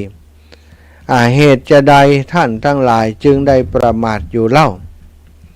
ครั้งนั้นพระศาสดาก็ถามวนวาสีติสสสามเณรต่อไปว่าดูก่อนติสสะเธอพักอยู่ตรงไหนแถวนี้ติสสะสามเณรก็กราบทูลว่าข้าพระองค์อยู่ที่เงื้อมเขาเงื้อมภูเขาตรงนี้พระเจ้าค่ะพระบรมศาสดาก็ตรัสถามว่าเมื่อเธออยู่ที่เงื้อมเขาแห่งนี้เธอคิดจะใดวนวาสีสามเณรก็บอกว่าข้าพระองค์คิดว่าการกำหนดสถานที่ทิ้งร่างกายของข้าพระองค์ผู้ตายไปได้กระทำมาแล้วในที่นี้บ่มีกำหนดพระเจ้าค่ะสถาบรมศาสดาก็ตรัสว่าโอ้ดีละติสสะข้อนี้เป็นอย่างนั้นโดยว่าสถานที่สัตว์ทั้งหลายบ่เคยนอนตายบนแผ่นดินหาบ่ได้แล้วพระพุทธองค์ก็จึงตรัสว่าเธอตั้งแต่เป็นอุปสาลหกะเธอก็เคยได้มาตายที่นี่นะตายที่นี่หลายเตือนแล้วเหมือนกันนะวนวาสีติสสะก็ได้หู้โดยญาณวิเศษของเปิ้นว่าที่เงื้อมภูเขาแห่งเนี้ยเปิ้นเคยมาปฏิบัติอยู่อย่างอีแล้วก็เคยตายนอนทับแผ่นดินตรงนี้มาเมินนานแล้วศรัทธาญาติโยมนับจัดบ่ถ้วนว่าท่านก็เลยจะปฏิบัติธรรมอยู่ที่เงื้อมผาแห่งเนี้ยแล้วก็จะตายไปในพื้นที่ตรงนี้ในที่สุดอันนี้ก็เป็นการแสดงถึงความประสงค์ที่จะอยู่ปฏิบัติในสถานที่แห่งนั้นตลอดไปพระพุทธองค์ก็ได้ตรัสบอกว่าดีแล้ววนวาสีติสสะที่บุคคลบักเกยทิ้งหลังบนในแผ่นดินนี้บ่มีเลยที่คนบัดตายสักเตี่ยสถาบนแผ่นดินแผ่นโลกนี้เขาเคยตายนอนทับแผ่นดินนี้มาบ่ฮู้กี่ครั้งแล้วนับบ่ถ้วนเนาะสถาญาติโยมทั้งหลายอันนี้ก็เป็นเรื่องราวของวนวาสีติสสะสามเณรเป็นสามเณรรูปหนึ่งที่มีความจิตใจที่เด็ดเดี่ยวปฏิบัติธรรมอยู่เพียงผู้เดียวอยู่บนเงื้อมฝาอยู่บนเขายนเงื้อมผาก็พระพุทธองค์ก็ทรงถามว่าเธอจะไปติดตามพระอุปัชฌาย์กลับไปยังพระวิหารเชตวันอยู่ก็ท่านก็บอกว่าท่านมีความประสงค์ที่จะปฏิบัติอยู่ตรงนี้แหละนะอันนี้ก็คือเรื่องราวของสามเณรน้อยอายุแค่7 ขวบเองสันทะฉะนั้นศรัทธาญาติโยมทั้งหลายมีลูกพระลูกเณรอยู่ที่ไหนก็ช่วยกันอุปถัมภ์ค้ำชูดูแลเนอะเขาจะได้มีศาสนทายาทสืบต่ออายุพระพุทธศาสนาบัดแน่เน้นน้อยที่เขาอุปถัมภ์เปิ่นจะเป็นคนมีบุญมาก่อนจะได้บรรลุธรรมก็บ่ใจเป็นเรื่องที่เหนือความคาดหมายแต่ประการใดทุกคนถ้าปฏิบัติดีปฏิบัติชอบแล้วก็ย่อมเข้าถึงอมตะธรรมเหมือนกันทุกผู้ทุกท่านทุกผู้ทุกคนเนาะฝากงานสำหรับงานที่จะมีขึ้นในเร็วๆวันนี้เนาะสถานที่วัดพระธาตุจอมพอ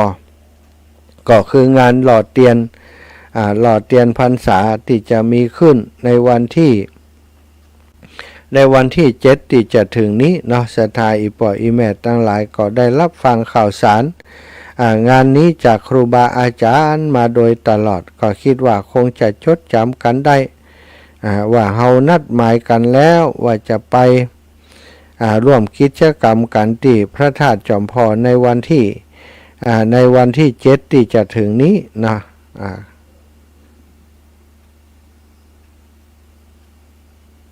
ในวันที่7ที่จะถึงนี้เนี่ยจะไปลืมเน้อ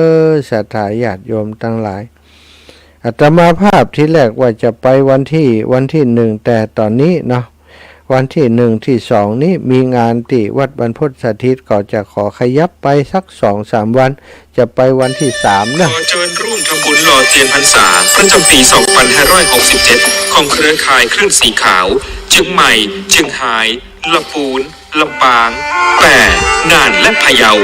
เนื่องด้วยคณะสงฆ์พระนักเผยแผ่ธรรมะเครือข่ายคลื่นสีขาวและคณะศรัทธาพุทธศาสนิกชนจะได้มีการจัดพิธีหล่อเทียนพรรษา และถวายเทียนพรรษาประจำปี 2567 ณ วัดพระธาตุม่อนจอมพออำเภอเวียงป่าเปา จังหวัดเชียงราย ในวันที่ 7 กรกฎาคม 2567 เวลา 9 นาฬิกาเป็นต้นไป ในงานมีพิธีหล่อเทียนพรรษาจำนวน 9 เล่ม และถวายตาลจำนวน 15 วัด 15 เล่ม เรียนเจิญเป็นเจ้าภาพ ถวายปัจจัยวัดละ 1,500 บาท ถวายภัตตาหารเพลนพระสงฆ์จำนวน 19 โต๊ะ โต๊ะละ 1,000 บาท ติดต่อร่วมทำบุญได้ที่พระครูปฏิภาณธรรมถิม หรือตู้ลุงดอย โทรศัพท์ 086-181-0423 บัญชีธนาคารไทยพาณิชย์ เลขที่บัญชี 545-256-7959 ชื่อบัญชี พระครูปฏิภาณธรรมถิม หลังจากทำพิธีหล่อเทียนพรรษาเรียบร้อยแล้ว จะนำไปถวายวัดต่างๆจำนวน 9 วัดในพื้นที่ภาคอีสานในวันที่23ถึง25สิงหาคม 2567 โดยจะออกเดินทางในวันที่23สิงหาคม 2567 เวลาตี 4 ในโอกาสนี้จึงขอเชิญชวนพุทธศาสนิกชนทุกท่านได้ร่วมพิธีหล่อเทียนพรรษาและร่วมอนุโมทนาบุญไปด้วยกัน เพื่อส่งเสริมพระพุทธศาสนา และวัฒนธรรมประเพณีอันดีงามต่อไป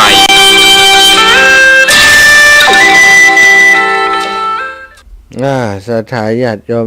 อันนี้ก็เป็นเรื่องดีๆที่ตังครูบาอาจารย์ขึ้นสีขาวเขาจะได้ปาสถาญาติโยมทั้งหลายได้ร่วมการทำเนาะในปีนี้ก็เจริญปอนทุกท่านทุกคนนะมีเวลาสักเล็กน้อยแหมประมาณ10นาทีให้สถาญาติโยมได้โทรมาเนอะ0808844173 0808844173โทรมากันได้เลยพี่น้องฟังอยู่ที่ไหนตั้งใดจ้าเนาะตั้งเชียงใหม่เชียงรายพะเยาแป่น่านตั้งเมืองน่านนี่ปนนั้นประเสริฐนาน้อยปนน้อยสมเพชรเมืองน่าน7372ที่ไหนตั้งใดเจ้ากาไว้ซักเจ้าจ้าแม่เจ้าไม่น้อยกัดนัดนะเจ้าขออนุญาตนะโยนะเจ้าเจ้าแม่ตีก็คอเมปอตั้งหลายขอเชิญกันไปหล่อเต้นเนอะเจ้าตีมอนจอมพอเอาเวงป่าเป่าขอเป็นเนอะเจ้าหล่อเต้นสลับกันไปขุบรอบมาเวนที่นี่หล่อเต้นที่วัดจอมพอถ้าหากให้วางขอเชิญแม่ปอขอเชิญไปหล่อเต้นเขาวาสายายว่าได้ไปขอโมตนาก็เพราะเขาซาลาบอกมือหนุ่มเนาผู้เป็นภาระลำบากคนเจ้าเพราะว่าหัวเขาบนเนตเจ้านายเอ้ยเจ้าวันนี้เจ็ดนะเจ้านักการในตลอดเจ็ดนะเจ้าเน็ตก่อนไม่น้อยนี่สาธุเจ้าก่อนเป็นดีแล้วเหม็นน้อยกัดนัดนี่เจริญปอนมีก่อนก็แม่ดวงดีนาลตะนี่เจ้าว่าก่อนชักบดแล้วตื่นไปเร็วหลายลูกเปิ่นอู้กันมาแต่เจ้าตื่นเดียวกับโทรเลยเอาเปรียบเขาสาธุไหว้สาท่านมหาเจ้าจะถึงเมื่อใดเด้อจะมาถึงเมื่อใดเด้อบ่ฮู้หนทางมันไกลแล้วการแล้วงานจอมพอบ่เนาะจะมีเวลาได้เอี่ยวผ่องสักเล็กน้อยอีก็น้อยใจแน่ล่ะน้อยหยังแน่ก็ฮู้อยู่รู้จะยุ่มได้รู้อีแม่อีแม่สตางค์เอาบอกท่านมาหาหอมติ๊กเด้อเจ้าอีแม่หอมเฮอทุกงานอยู่แล้วเจ้าสาธุนะครับสายพี่น้องเมืองฝางก่อนเด้อเจ้าสาธุเจ้าสาธุเจ้าปนานประเสริฐนาน้อยไปเมืองน่านเสร็จแล้วเจริญปอนโยมป้อ กราบไหว้สาข้าพระอาจารย์ลูกข้าปอที่ตามอยู่ข้าตลอด ดีแล้วขอบคุณอีปอเนอ ครับ ร์ ตั้งแต่ออกรายการมาตั้งแต่กับพระรับศีลอันอย่างโง่พอฟังมาตลอดถึงคำสั่งคำสอนที่พระอาจารย์ลูกได้เทศได้ทำโอ้ปอเอาถึงวันน่าคิดอ่านถึงลึกซึ้งที่สุดครับ สาธุขอบคุณอีปอเนาะ ครับ ฝากช่วยกันดูแลลูกพระลูกเน้นคือมีนักเนอปอเนอร์ ครับกำลังใจให้ลูกครับเนอ สร้างศาสนทายาท ครับ ช่วย ขอ กัน ลูกดีมีสุขนะครับ มีอันวันลูกโพลมใสแต่พอออกไม่ออกต่อไปขอลูกเขาใส่ความดีนะครับเนอวันนี้วันพระเนาะปล่อยไปทำบุญก่อนนี่ เอาบุญมาฝากกันเนอวันพระวันนี้ไปวัดกันเนอศรัทธาทั้งหลาย แม่สุดแก้วสอนศีลนุสร เจ้ากับไว้สาท่านพระมหาเจ้า แม่สุเกี้ยวศีลพรสีเตี้ยมันโฮงละปูนเด้อ เจ้า โอ้ฟังเมื่อเพลงมาแล้วเด้อได้ไว้นะโดยท่านพระมหาเมื่อแต่เจ้าแล้วเด้อเจ้า โอ้ขอบคุณ โอ้ อีแม่ โหชัดเจนดีเด้อขึ้น98.75วัดห้วยตองสักนะเจ้าท่านพระมหาเจ้า สาธุโยมแม่ วันศิลพรนี่เปิ้นจะปล่อยวันที่13เด้อประจานเตียนนะเจ้า ที่ลำปางเนาะมาถึงกี่โมงจ้าเนาะ อันวัดอันบรรทดสถิตโอ้เปิ้นเจาะน้ำแผ่นบ่อหนึ่งได้แล้วกะ ได้แล้วอีแม่สบายมาก โอ้น้ำจ่อยเปิ้นปะเลอะปะตื่อแล้วเนาะ สาธุ โอ้กับไว้สาติดตามตลอดเด้อเจ้า เจ้า โอ้กับไว้สาเด้อท่านพระมหาเจ้าสาธุเจ้า เอามาแม่คำนวณเมืองป้านด้านดินดำกำลังแข็งเจริญพรเจ้าโยมแม่ชัดเจนดีเนาะ เจ้าชัดเจนดีเจ้าฟังแต่เจ้าแล้ว ไปเนาะจอมพอไปอยู่ก้า ไปอยู่การเมียนที่ก็จะไปด้วยคุณหมอสัก4 คนปล่อยนะนำรุ่นมาคนได้ก็ให้ไปเดี๋ยวเลยก็หารถกันหนึ่ง ไปแอลด้วยกันยิมกะไปแอลอีสานด้วยกัน ถ้าจะไปอยู่นะ ดีโอ้หม่อนอีแม่เปิ้นไปกันมาเดียวนี้ที่แรกจะเอา50กันอาจารย์เปิ้นก็กวนนักไปเอา40มาเดียวนี้พอจะถึงละแต่ของเฮาได้ลำปางนี่ได้5กันก็เอาถึงของแม่รวมกันด้วย ให้หารกาเดี๋ยวแม่พออันท่านมหากดไหลเลยที่ไปเดินทุดงนะงามแม่